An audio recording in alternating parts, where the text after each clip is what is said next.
હે એવરીવન, રચુસ કિચનમાં તમારા બધાનું હાર્દિક સ્વાગત છે. અને આજે હું બનાવવાની છું પૂરણપૂરી. એક વાટકી તુવેર દાળ અને મોટું બાઉલ લઈ લીધું છે. હવે આપણે તેને સારી રીતે વોશ કરી લઈશું. તો મેં 1 ગ્લાસ જેટલું પાણી લઈ લીધું છે અને સારી રીતે તેને ધોઈ લઈશું. આ જ રીતે આપણે 2 થી 3 વાર પાણીને બહાર નીકાળીને સરસ મજાની દાળ ધોઈ લઈશું. હવે હું અહીંયા 1 ગ્લાસ જેટલું પાણી ઉમેરી દઈશ. પાણી ઉમેર્યા પછી આપણે 15 થી 20 મિનિટ માટે ડીશને ઢાંકીને મૂકી દઈશું.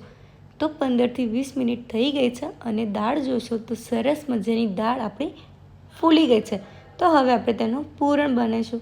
તો હું અહીંયા લઈ લઈશ એક તપેલી. તપેલીની અંદર આપણે બધી દાળને એડ કરી દઈશું અને થોડું પાણી ઉમેરી દઈશું. હા, તમે ધ્યાન રાખજો કે આપણી દાળ નીચેથી ચોંટી ના જાય.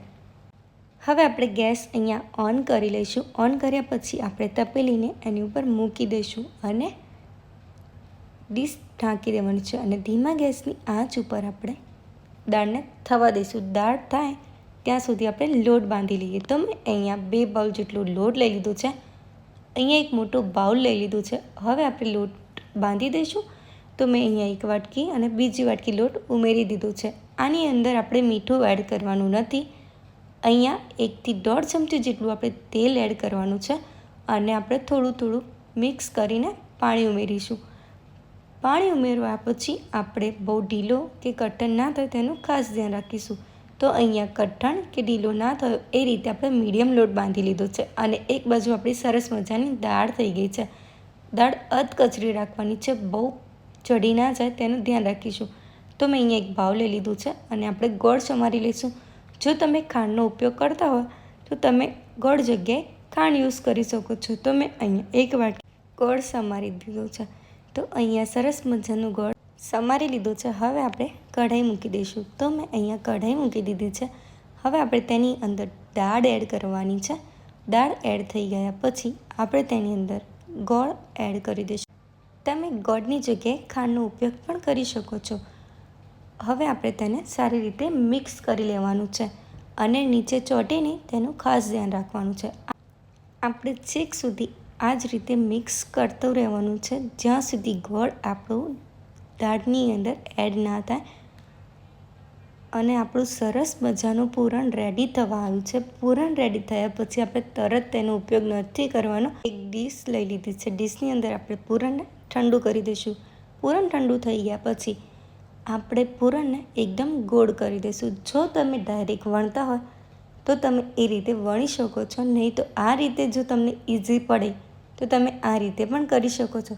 જેટલું જ આપણે પૂરણ લઈએ એટલો જ આપણે લોટ લેવાનો છે. લોટને પણ એ જ રીતે ગોળ કરી દઈશું અને લોટ લીધા પછી આપણે તેને વણી લઈશું. બહુ મોટી કે બહુ જાડી નથી રાખવાની. આપણે આ રીતે મીડિયમ કરીને વણી લેવાની છે.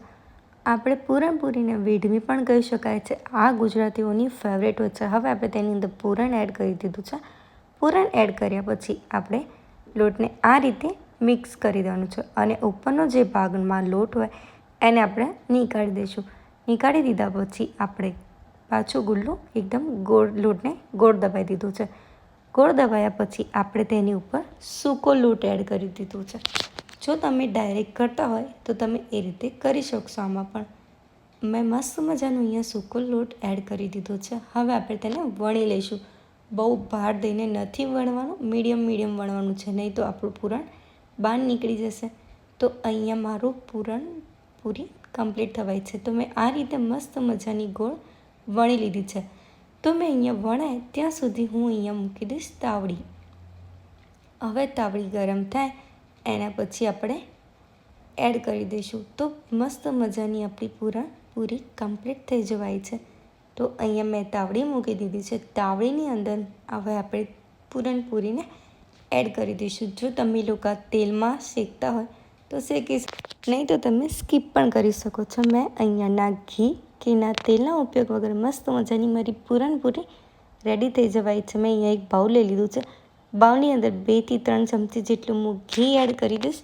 પૂરણપૂરી સાથે ઘી ખાવાની તો બહુ જ મજા આવી જાય અને ગુજરાતીઓની તો બહુ જ ફેવરેટ હોય છે પૂરણપૂરી. મારી તો બહુ જ ફેવરેટ છે અને હું અહીંયા સર્વ કરી દઈશ. તો મેં અહીંયા મસ્ત મજાની પૂરણપૂરી સર્વ કરી દીધી. હવે આપણે તેની ઉપર ઘી એડ કરી દેવાનું છે. જો તમને ઘી ના પસંદ હોય તો તમે સ્કીપ કરી શકો છો. બાકી પૂરણપૂરી તો ઘીની સાથે ખાવાની મજા જ કંઈક અલગ છે. તો મેં મસ્ત મજાનું ઘી એડ કરી દીધું. તો તમને લોકોને મારી આ રેસીપી કેવી લાગી? સારી લાગી હોય તો લાઈક, કમેન્ટ અને શેર કરજો. ચેનલમાં નવા હોય તો જલ્દીથી જલ્દી સબસ્ક્રાઈબ કરી દો. મળીએ એક નવી રેસીપી સાથે. ત્યાં સુધી બાય બાય.